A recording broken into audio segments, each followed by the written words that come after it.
अरे बास फुलर बासन बासी हेले आउ बासी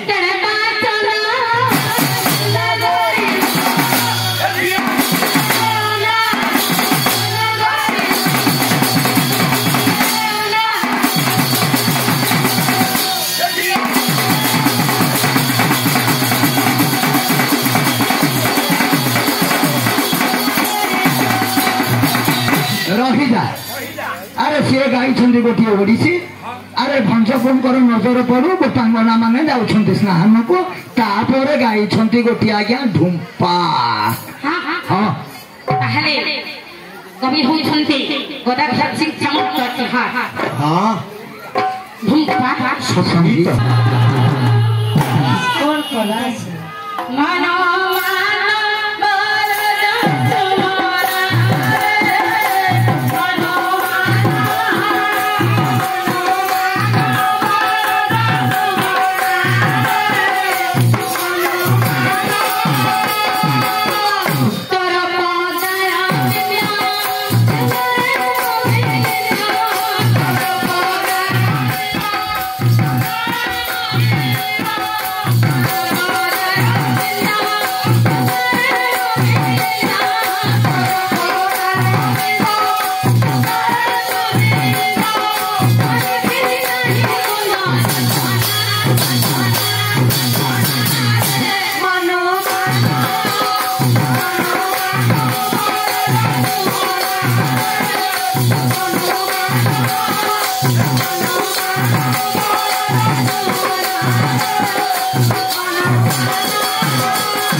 आज्ञा बाकी रहीगला ओडिसी पदटीए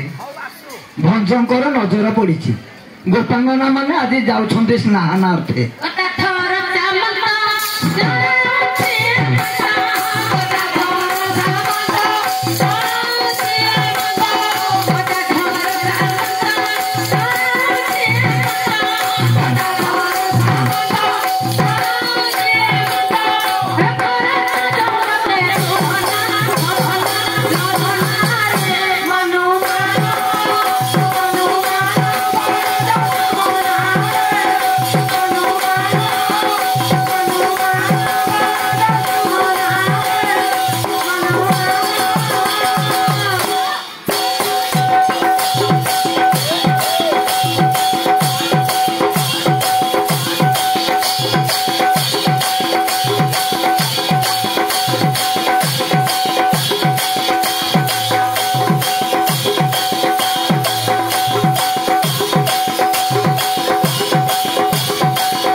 हे भगवान नजर पड़ू भंजंकर अरे खारा भंजिया खाइछ ए खारा भीतर रसगोला गोटे पीसी भरी कर दियो देखिबा काली रसगोला खाइ नथि धन अरे काली कथा छाड़ो आज टिके दियो आजि रसगोला खाइ न हां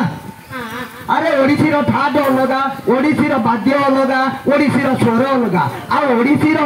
विदग्ध कला है आज्ञा ओडिशा ओडिशार संस्कृति